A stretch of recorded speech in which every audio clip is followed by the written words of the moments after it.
For years, people coming to Thailand who wanted to buy property have been told by well-meaning real estate agents that apart from using a Thai nominee company to perhaps hold the property on your behalf, you could use the 30-year lease. And after the first 30 years, there'd be some sort of a promise or guarantee that there'd be 2 renewals up for a total of 90-year leasing land in Thailand.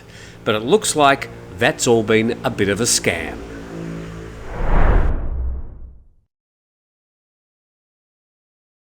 And welcome to our Tuesday TNT. We'll get stuck into this first story, published in thephuketnews.com and penned by Gerald Kipen, a lawyer in Phuket.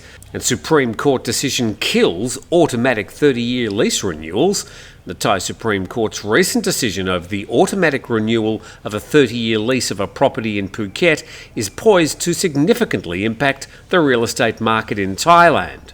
So I'll just go through the basics as published in the Phuket News. You can read the entire article there. I'll just go through some of the highlights. But of course, if you are in this situation, you should be getting the advice of a properly qualified property lawyer.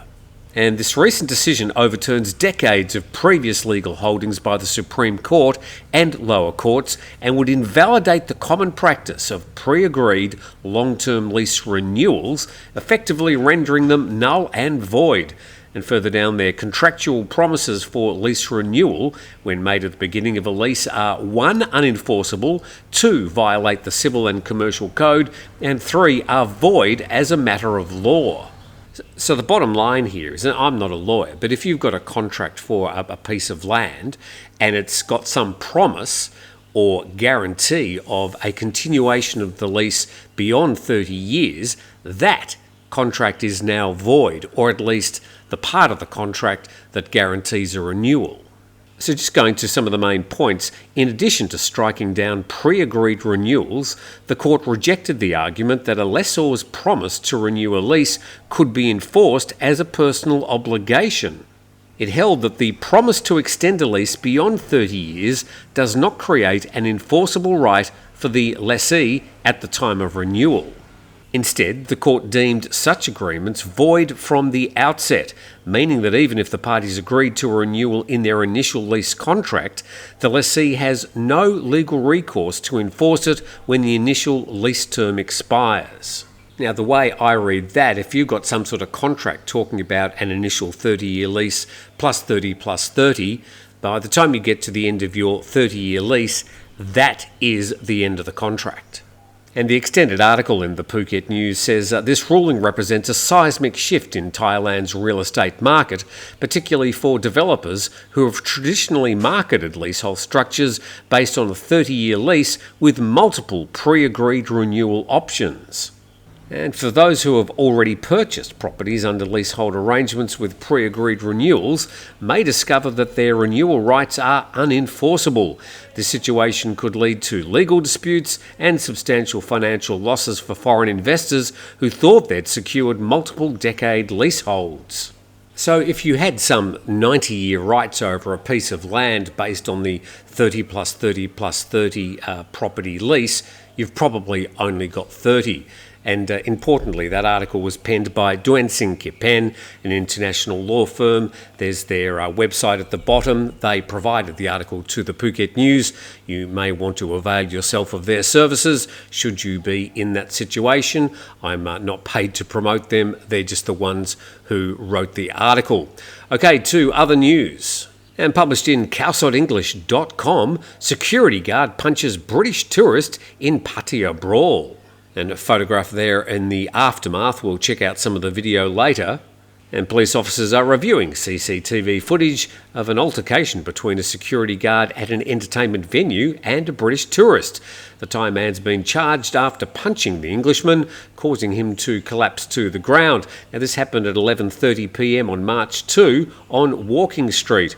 And a 33-year-old security guard named Sarawut punched the face of a Mr. C, apparently a pseudonym, a 63-year-old British tourist. And the security guard stated that while on duty at the front of the establishment, the British man was intoxicated, attempting to enter the venue, but was denied entry due to his condition. When refused entry, the British man became visibly upset, leading to an argument. Mr. C kicked Sarawut in the groin, causing him to retaliate by pushing back, resulting in a scuffle.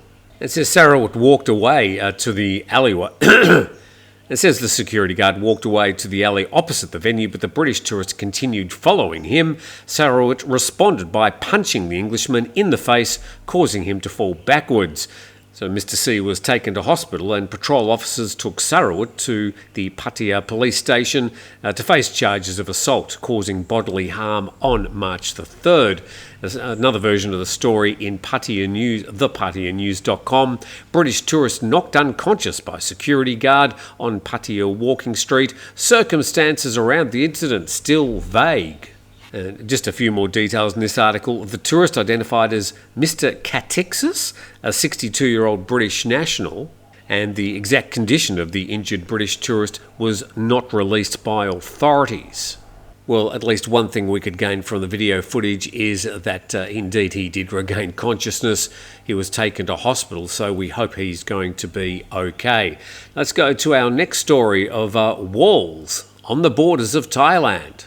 Bangkok Post publishing Thailand mulls wall on Cambodian border as scam centre crackdown widens.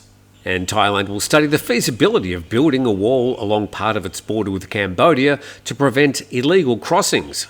And they're going to get Mexico to pay for it. The wall would be part of a multinational effort to dismantle the sprawling network of call scam centres based just outside Thailand's borders and whose global victims include large numbers of Thais.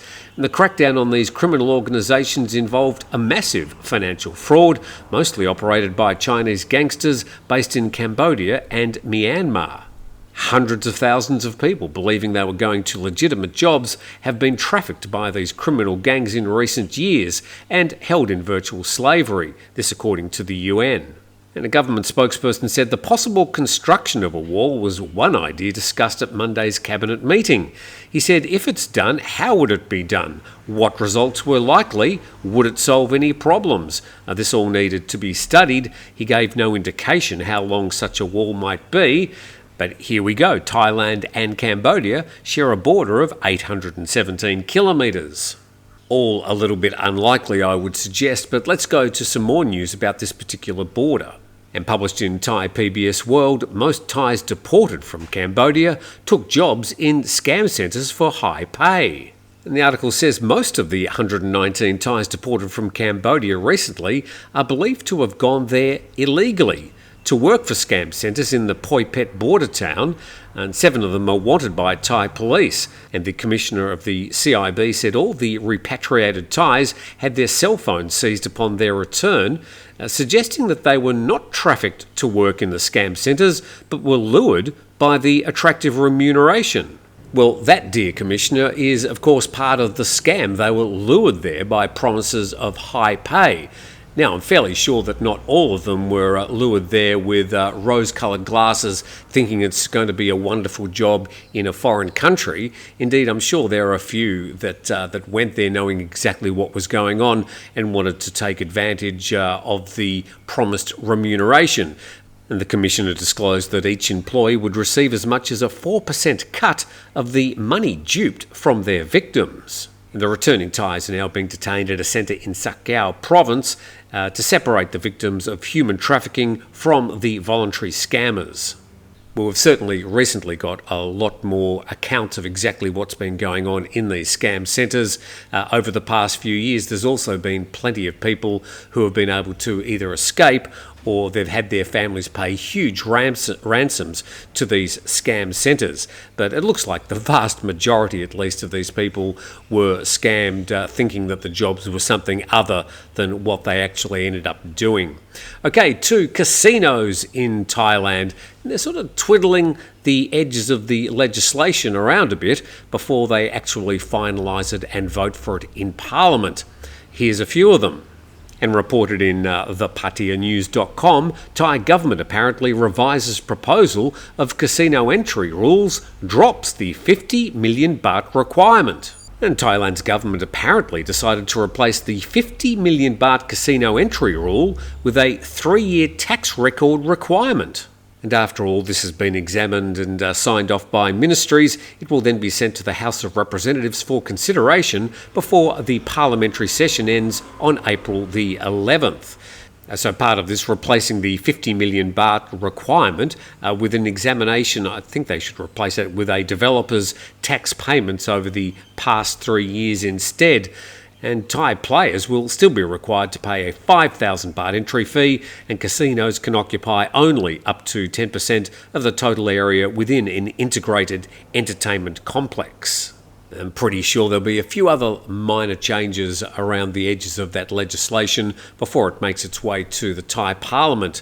Now, a little bit of Thailand at the Oscars last night. Lisa sings tribute to James Bond at the Oscars. And Thai K-pop star Lalisa, that's Lalisa Manubal, took to the Oscars stage on Sunday night singing and dancing the theme song from a classic James Bond movie. And she performed Live and Let Die from the movie of the same name. Well, I hope I don't end up with a copyright ping, but Lalisa there performing at the Oscars on Sunday night US time. Of course, also performing in the 3rd series of The White Lotus, which is very popular here in Thailand at the moment. And with that, hopefully you're a bit more up to date with some of the main stories from around Thailand. Thanks for watching today. Please subscribe to the channel and support our sponsors. We look forward to seeing you tomorrow.